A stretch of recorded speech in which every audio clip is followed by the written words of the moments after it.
Hello and welcome to today's Business Spotlight, where we are joined by Alex Harvey of RiVR. Alex, how are you? I'm good, thanks. Thanks for having us on and having a little conversation today. Good to meet you. Absolute pleasure. So good to meet you. Thanks for joining us. I dive straight in, Alex, to be honest. So please do tell us what you do and how long you've been doing it for. Okay, yeah. So I run a company. There's 20 of us in the business at the moment, and we make virtual reality training and augmented reality training for the blue light services all over the world. And there's a lot of different things to that, which I'm sure we'll go into more detail. But we basically create products that blue light services use to recreate training in a sort of safer environment than they would normally do their day-to-day training. That's mainly the things that we do, but that includes things like scanning of a photorealistic crime scene, recreating the whole crime scene so that investigators can walk around and pick things up and interact with product items inside that crime scene, and also burnt scenes. So imagine a fire investigator that would go into a burnt building to work out the causation of a fire. We recreated the whole of a fire investigator's job, if you like, in a VR headset. So you put a headset on, walk around our scene, investigate things with a torch and a camera and look underneath tables, everything that you do in the real world. But we sell that back to them as a safer way of doing their training. That's one of the products we do. And one of the other products is called RiVR Link, which I'm sure we can talk about more. It's more of a video-based training product where they shoot their own video content. Oh, wow. Oh, my gosh. As a massive crime scene investigation fan and Columbo fan, um, I can just imagine that this is a brilliant sort of gamification of training, like an opportunity to go into a scene and kind of dissect it, but on multiple levels to get multiple opinions. Am Yeah, I, I mean, at, yeah.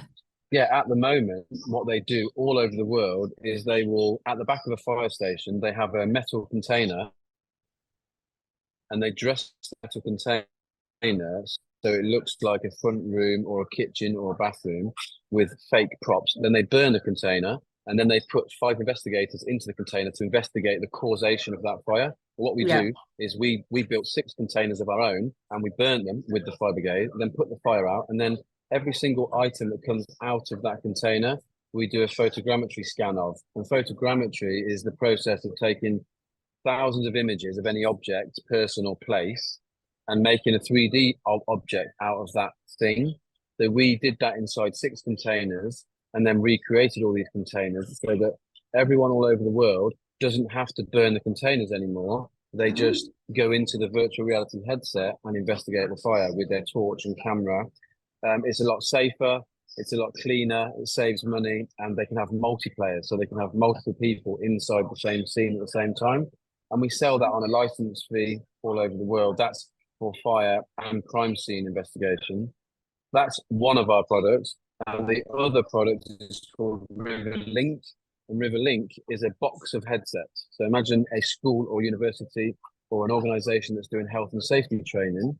Yeah. They have a box of 15 headsets. They open the box, they pull out the headsets, they put a headset on everyone in the meeting room. You all put the headset on, and we show you the fire escape or the procedures for how to. I'm just trying to think of how to do training that they would do in a train station, for example. We do police, fire, and health and safety training inside a headset. But this one I'm talking about now is video based. So this is content shot on a 360 camera. A Mm. 360 camera is a ball of cameras and it films everything all at the same time. We teach them how to shoot their own content inside their own buildings. So it's very different than the first thing I just mentioned, which is a game world that you walk around. Yeah. That's specifically for investigation. This is now for everyone that wants to have knowledge retention is four times increased in VR. So you remember things better than you would if you watched a PowerPoint presentation or PDF or e-learning. So now we're doing things like we're giving, I keep going back to fire, but it's not always fire. Let's talk about health and safety. So the HS2 railway, Mm. we provide them with cameras on sticks and they film what it's like on site. And instead of doing the site induction where they walk everybody around the site, they do it in VR headsets so they can look around.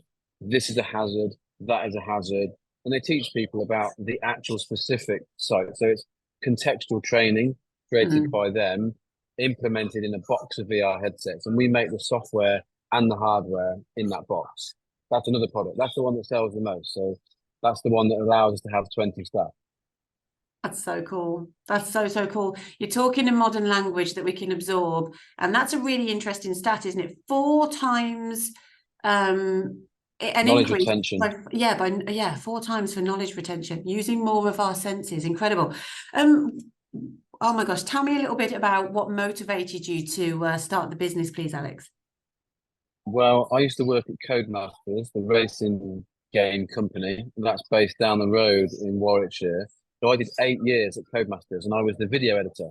So I used to make the game trailers for the games that people play, like racing games like Dirt and Colin McRae Rally. I was the editor, so it was my job to make the game look amazing, so people would buy the game.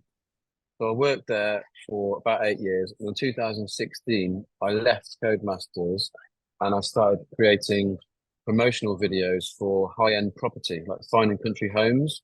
So in the game world, I would fly a drone around in the game to capture a good angle of a car crash. And then in the real world, I flew drones around houses and property videos. So it was like taking that skill of flying a drone as a camera from a game world to real world. And then we started doing 360 video for Thompson Holidays. So they'd send us on cruise ships around the world to film their planes and their cruise ships. And that's actually how we made the software for VR. We started filming 360 video, and the holiday shops wanted to consume it in the holiday shop with 4 people all wearing the same headset at the same time, so that a mum, dad, and 2 kids could experience what it's like on a cruise ship in the holiday shop. That's how the software started, and the company started from that. And now we've found that to be so powerful with the knowledge retention that we just rolled it out to everywhere. It's literally applicable to every industry. Yeah. We buy on our emotions. So that's genius. That's absolutely genius. Oh From my God. It's Go on. interesting that you say that, from our emotions, because when I made the game trailers for Codemasters, it was all about making you cry so that you bought the game. Basically, I wanted to bring out emotion in people from having, the trailers look really powerful and amazing. We did the same thing with VR, and then people could see that they could sell holidays more. But also, if you bring out emotion in people and put them in a scenario for health and safety, they remember it. Like it's moved now to, we don't even have to sell it anymore. Especially now, Apple are bringing out their headset in January, their new Vision Pro headset. Yeah. Now that's the thing I've been waiting for. Apple have now made the move into VR. If they hadn't made the move, we might still be fighting everyone to try and. I don't have to sell it anymore. I just It have just to say, yeah, it's the same as the Apple headset, and people understand what's happening. Oh, I'm losing you a little bit, Alex. Sorry.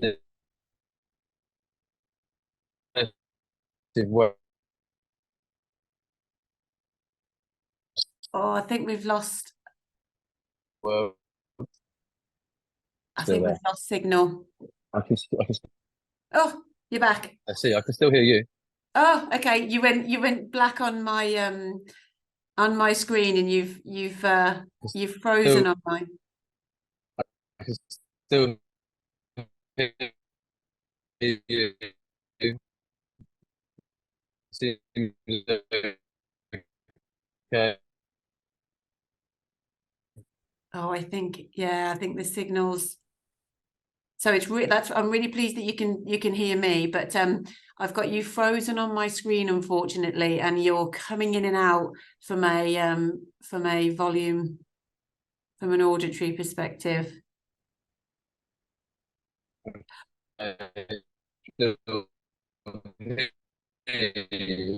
Yeah, that might.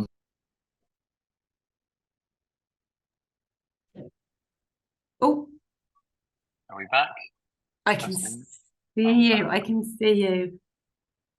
Sorry about this. This is the downside of being out and about. Just about to go up a tower. It certainly is. You were just saying that you'd been what was it, 3D filming a historic building in Warwick, and now you've jumped in here to speak to us, and then you're going to go up a Yeah, tower and do some more yeah. film. There's a lot of things that are going on. I mean, Oh this wow. is uh, that we scanned on top of a building. Um, and that is, I like to work on new things. So I can talk about that quickly if you want. But yeah, I'm in a coffee shop because I'm about to go up a tower to scan the historical items at the top of the church. With Oh that wow. urn is being restored on the top of a building in Warwick, and it was going to cost £7,000 for the mold maker to come and scan the urn and Yeah. then make a replica of it and be £1,000 for every one they make. They need 8 of them. So I went and scanned it with my mobile phone, made a 3D version of it, cleaned it up in software, 3D printed it, and then filled the 3D print with constituted stone, reconstituted stone. And now we're making them for about half the price of the original way. And we don't have to remove them. They were going to have to cut them off the top of the building and take them to London to mold them. But now we just 3D scan them in situ and then 3D print and then make the cast. So those things interest me. There's a big bit of the business that is historical. Oh my gosh, that is amazing. What a ingenious way to produce those, and especially with the ability to keep to protect the original ones on top of the church Mhm. whilst reproducing them. Gosh, you could fill your boots in Warwickshire, couldn't you, with historic buildings? So loads of projects that you can get your teeth stuck into if that kind of thing interests you. Yeah, we have multiple projects ongoing at the moment with different National Lottery heritage funding. There's Uh-huh. 3 in Warwick that we're working on already. This is just a little sideline that I just showed you because we're talking about it today. Yeah. But we've 3D scanned the whole of Warwick and turned it into a 3D model, and it's going into the museum in Warwick where children will hold an iPad over the 3D model, and the model will come to life and show the path of the Fire of Warwick as it travelled through Warwick in 1694 as an animation and voiceover. So those things, yeah, we like pushing in areas where I think there can be a really good improvement for learning, That's history being one of them. incredible. That's so cool. I've got a teen and he studied the fire of Warwick. We've also been at the One World Centre. So we've had the iPad where we've scanned over New Mm. York, and then it brings up the current buildings, but then also when things would have sort of historic buildings as well. So Mhm. so I've got a bit of a I can imagine that. And Um, it's fascinating because your memory of that place is now linked to the holding of this iPad and looking around. And I oh, think that's absolutely. just a good way to learn. Oh, 100%. Yeah, absolutely. I think the more senses personally, the more senses I can use, then the more it sticks in. Yeah, definitely. So if I'm physically holding and then absorbing the information through sight and not just reading it, 100%. And if anybody can make health and safety training more interesting, because I've done a couple of those in my time as well, then I'm Mhm. all for it. I'm all for it. Well, you've told us a little bit about what motivated you. Certainly, your journey through working with Codemasters and creating the business as it stands now, and also working on projects that interest you. Has it been everything that you hoped it would be? Yeah, the the journey has been amazing, and since Codemasters, I loved the job at Codemasters. It was the best job I could ever wish for. I was testing computer games and traveling around the world to do video edits, so it Brilliant. was perfect and amazing. But this job or this role, this career, this company has allowed me to be totally flexible.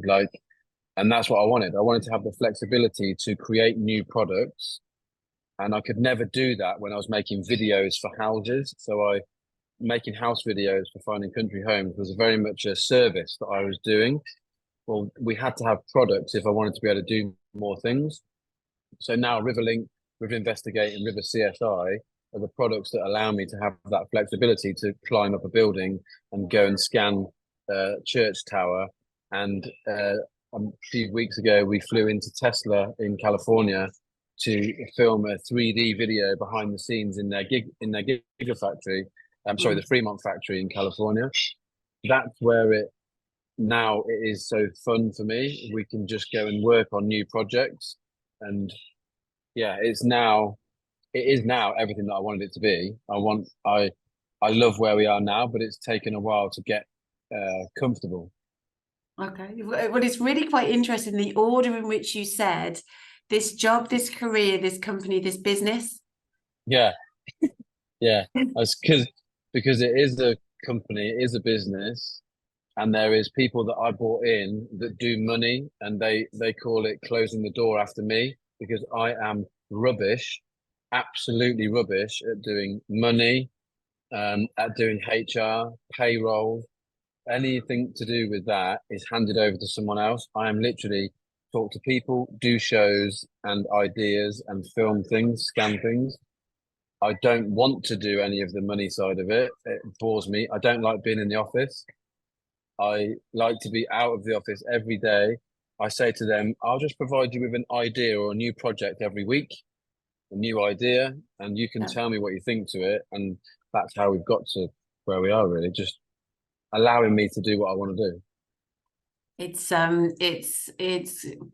brilliant how you've identified that as well as you have, because with a lot of business owners, I've speaking to a lot of business owners on business on Spotlight, and it's even the points in running the business that they don't like, the money, the people, the HR, even the points of the functions that they don't enjoy, they feel that they have to do them because they're the business owner. And what you've clearly identified, and you're shaking your head, no, not at all. Did you know straight off the bat, or?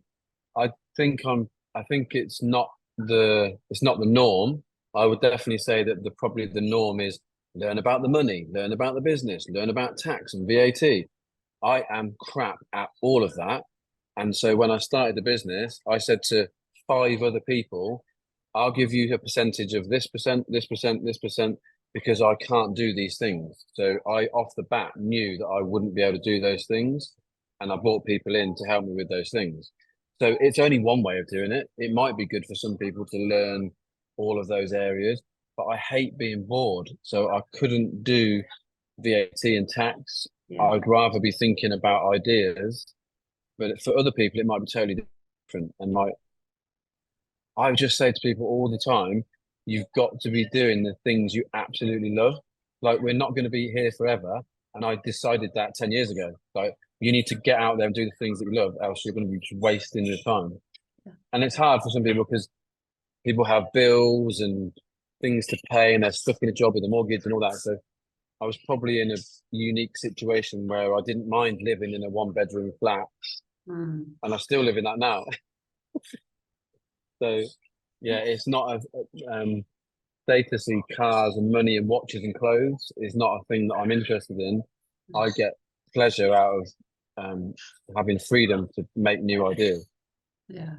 Understanding what gives you pleasure. I think what's going to be really interesting takeaway with what you've just said, Alex, is there's a lot of people out there that have great ideas and want to start a business, but tell themselves that because they don't know the money, the tax, the finances, that they can't. And actually what you've given them is a way of, no, you can do what lights you up, and just employ the people that can do the stuff that you can't do. Yeah, and don't let it hold you back.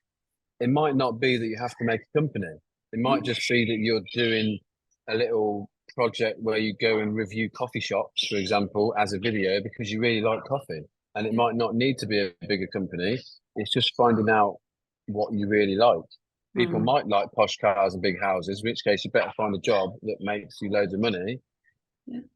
I get more of a kick out of scanning things and coming up with a new idea. So yeah, people sometimes trapped in that money, the money bit, which is a bit. Absolutely. It shouldn't be about that. It should be about what you like doing. Yeah, definitely trapped in the money bit, or just trapped which is really sad because, like you say, we're only here once. But tell me more about RiVR, please. What is it that you do that makes you stand out in the industry, a fast growing industry?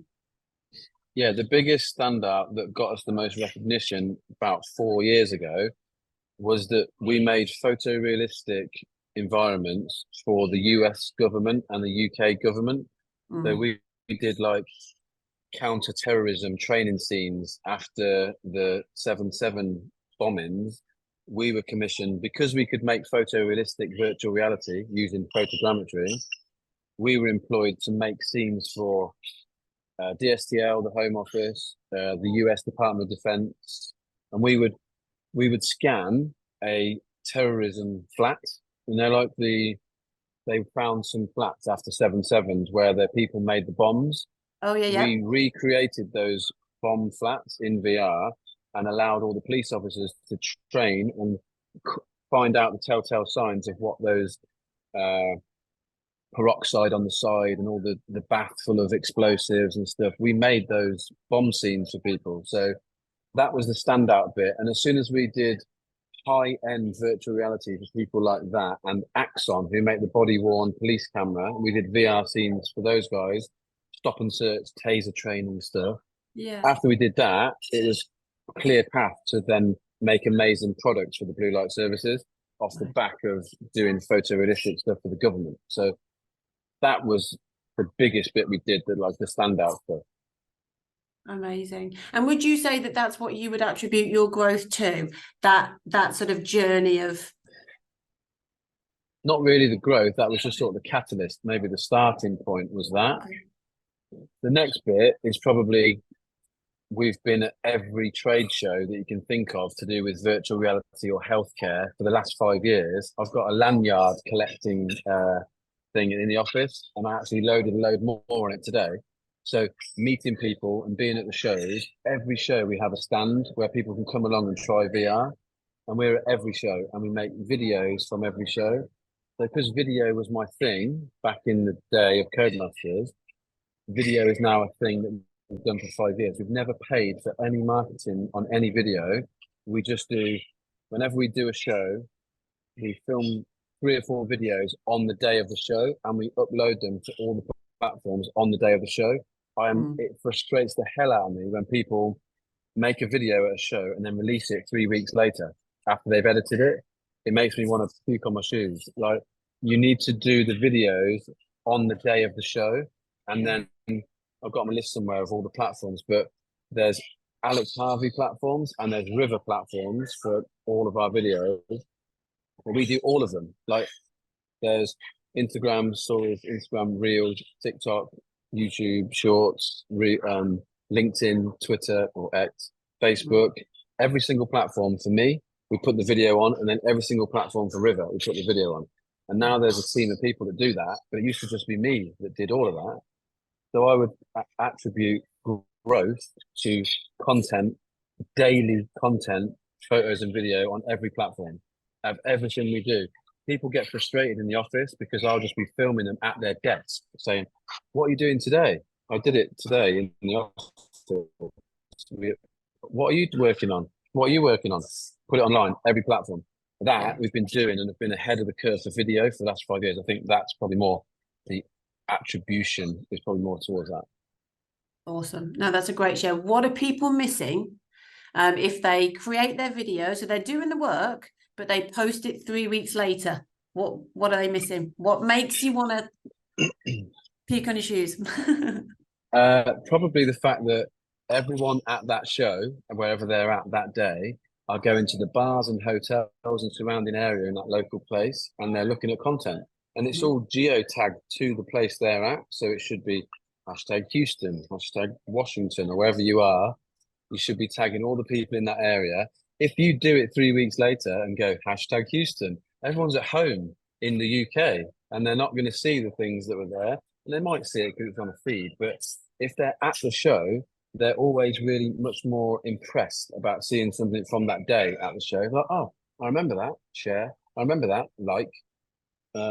That's probably the bit they're missing. Yeah, just do it on the day. Video should be throwaway. Video should be the same as a tweet and a photo. You should just film it, film it, film it, 10-second upload, done. It should be like TikTok and videos now should not be thought about too much. Don't have production values that are amazing. Just make content. Don't even create it. Just document what you're doing. And just get it going. Oh, well, I was chatting to, oh my gosh, I was chatting to a client just this week about a bit of video content that had been created that they were perfecting and tweaking and perfecting and tweaking and perfecting and tweaking. And so what you're saying here is no, get it online. Get it online. Yeah. Speed is much more important than perfection. Just get it out there. Get it out there and change it the next day. Do another video the next day. It used to be perfected, perfected, perfected. I used to have brand managers come down to my little edit suite in Codemasters and tell me to move that car 1 inch to the left because it looks better. Yeah. And now that was 2014. Like things have.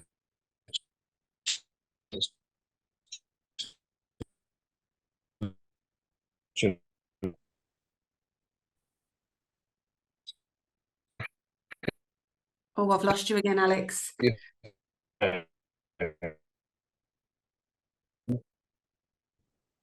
Oh, you've gone black again on my. Film it, upload it, and do the same whenever. It's throwaway. To still see you. Yeah. Freezing of it. I think it's. Oh, I've got you back. It's some sort of the satellite's moving. How dare it move? How dare it move? I can, so you're frozen on my screen again. So I'm just going to give it, and because within 30 seconds you were back on last time. So it's obviously just having a bit of a think.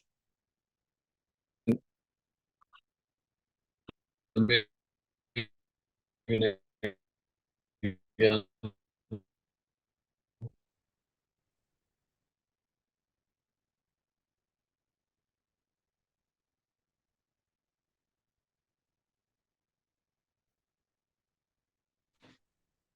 Connected again. Sorry.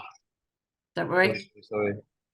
Don't worry. That's maybe it's satellites going round, and every time the satellite comes back, we have a good connection. And there, exactly. Sorry. Yeah. I was going to take a print screen actually because you looked so happy on the frozen thing. It was brilliant. You were so God. So happy. No, it was good. I promise it was good. Well, it seems to be every 3 questions. So we've got 3 questions left. So that's all good. But just to reiterate what you said, speed is better than perfection. And yeah, and there genuinely was a point where it was perfection. Like you'd have the brand managers come down and say, move it, even if it was a couple of centimeters. However, now it's throwaway. It's get it up, get it on, do another video the next day. People are consuming in 10-second bursts on Instagram and TikTok, and that's the way things are going to be. People are only going to consume something big for 10 or 15 minutes if they're really, really invested in that content, which is pretty rare. But you've got to hit someone with the first 3 seconds. The first second's got to be engaging. Yeah, absolutely. So that's such an important thing that I wanted to just bring back up. But tell me, considering you are in between jobs and catching us in a coffee shop, I kind of get a feel for how your life is. But how do you balance your personal life with the demands of running a business? This might be different for most people's answers. I'm not sure. I don't know who you spoke to, but there is no balance for me. Zero balance. This is my fun. This is my chill out. This is my book reading. This is my holiday. I travel with work, and that's my traveling. I go to a show in Houston. I went and saw the starships that Elon's been making in Boca Chica, the rockets. I've seen 3 rocket launches in Florida. Like my work is my play. Climbing up a tower is what I do if I had no money issues. I'm already doing the things that I want to do. So there is no balance. My girlfriend understands that. She's amazingly accepting of that, and she's finding the same balance in her life, which is just do the things that you love and try and make that your job. It's not for everyone. I understand it's not for everyone, but my mind is a million mile an hour at night and in the day, and it's always about the same thing: scanning, videoing, documenting, and putting content out there. So there is no balance. It's very different to most people that say you should really have a balance between this and that, and I just say no, not for me. Different. So that is, you're right. I've not had that answer before, Okay. but what a brilliant answer, because yeah, it's everything's from us, and so trying to split ourselves is only going to cause Whatever you do, whatever you're doing on a Saturday and Sunday that is your relaxing, chill out, you should make that your Monday to Friday. yeah. Oh, how wouldn't we It all gets people feel? thinking. It gets people thinking, but It that's does. what I do. So it's possible. It's just Yeah. depends what your Sunday night thing is. I want people to work for me that are doing on the Monday to Friday what they do on their Sunday night. That is such a great statement. That's a brilliant statement. You can That's cut certainly that got out. We me. can use that. We can use that on Instagram. Yeah, yeah, definitely.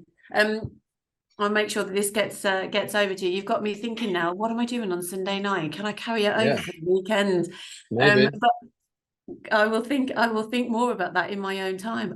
What would you say has been your biggest learning? Things take ages. Yeah. Things take absolutely ages. I've got this thing on my wall in my bedroom. I don't have it out on the show, but it says something like entrepreneurship is spending, and it used to say spending a few years like most people won't, so that I can have a life that most people can't. But I've crossed out the word few and I've changed it for 10. 10 years. This is how long it's taken to get to here. I had a bit of a moment when I was 32. I'm now 43. When I was 32, I was like, I just want to do my own thing and do my own path. And I had this big statement of this statement really works for me. And it said a few years. I'm like, no, I crossed it out the other week. I'm like, I wrote over it with a big black pen, 10 years. So the biggest learning is things take ages, like never the next day. You think you can have this idea and then change it, and the next day you can change everything, but it takes 5 years, 2 years, 10 years. It's not quick. Everything's really slow. Yeah. Why was that an important lesson for you to understand, to learn? Because I'm still impatient, but I understand that things take 10 years. But I want everything now. I don't want to wait for anything, which is a bit of an issue.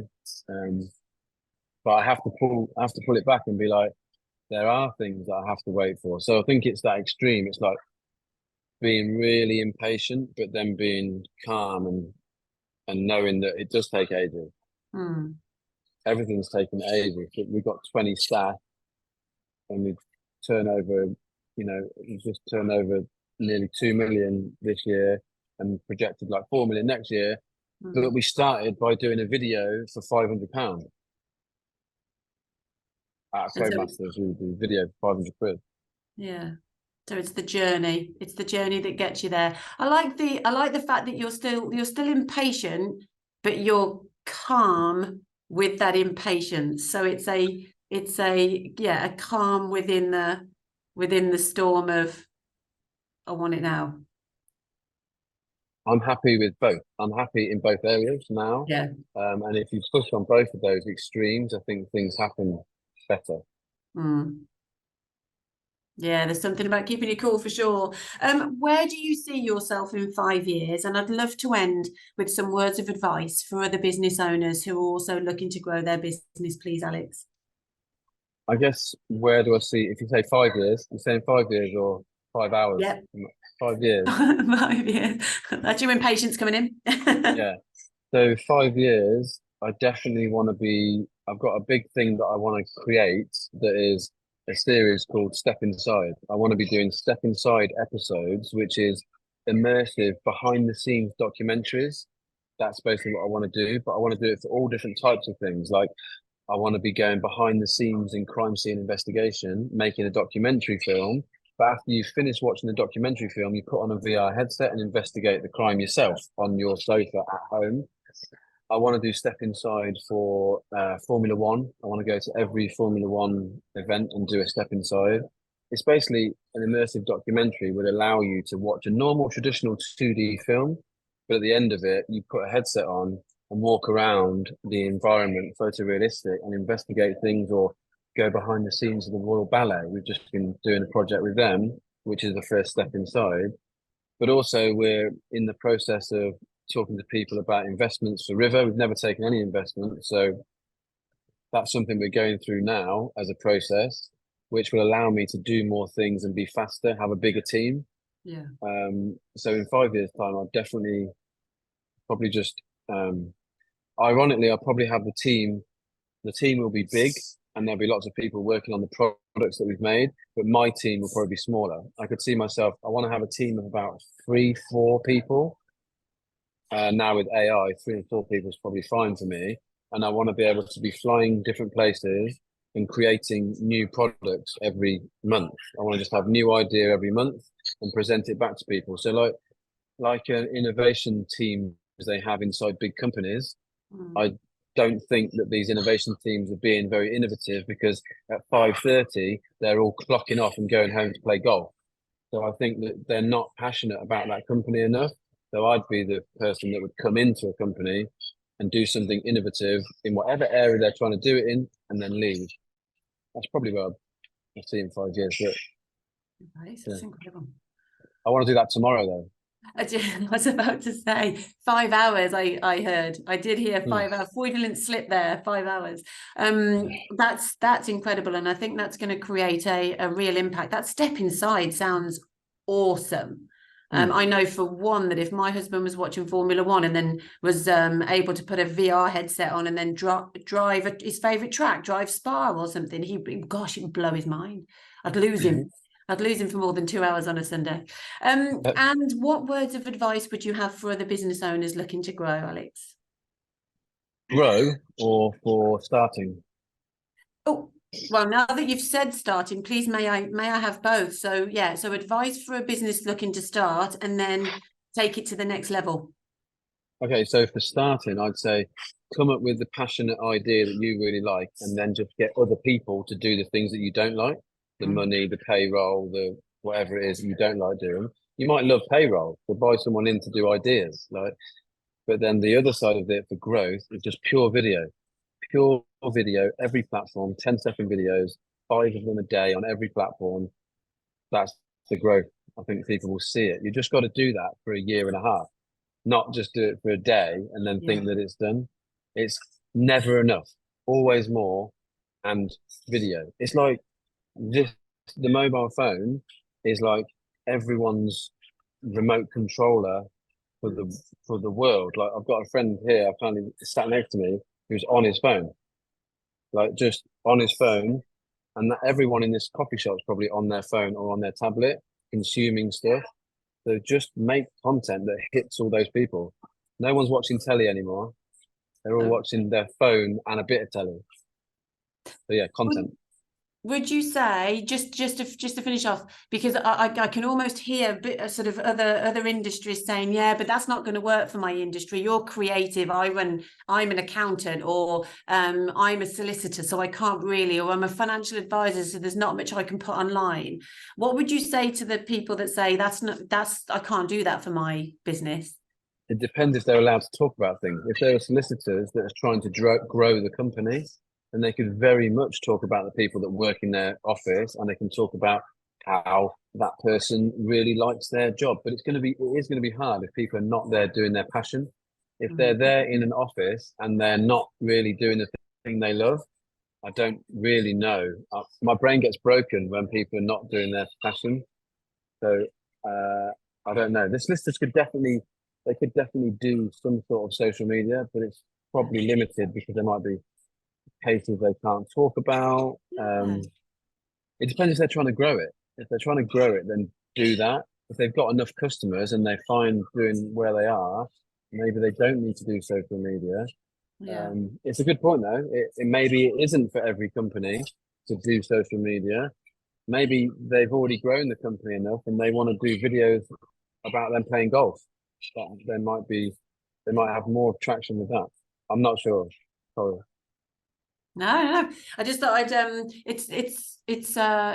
it's worth asking because we do get a lot of people saying that there's, you know, TikTok's not for them, or yeah, I can't work Instagram or Facebook or even LinkedIn. You know, They those are interesting conversations because if there is a need for that company to grow and they did want to use TikTok and their excuse is they don't know how to do it. People didn't know how to drive a car, but they learned how to drive a car, most people. Or yeah, people didn't know how to use an iPad, but they learned how to do pinch and zoom, and now it's a thing. yeah. Everyone's first response is to demonize any new technology, but anything from the past, nostalgic stuff, is always put on a pedestal for everyone. And that frustrates me. You're so right. If we looked back in the past, we don't have door knockers anymore. Yeah, ring doorbells. We don't, yeah, exactly. We you know, we don't have rotary phones. I mean, unless of Yeah. course you want to, yeah, but things have moved, things have Mhm. moved on and moved forward. So are we embracing it? So many things, Alex, we've Mhm. got from this conversation that business owners can relate to and can take away today. So I just want to say a massive thank you for joining us, and have fun up that tower. Mm. I'm going there now. Yeah, really good to chat. Thank you. I'll speak soon. Thanks. Yeah, see you. Thanks, Alex.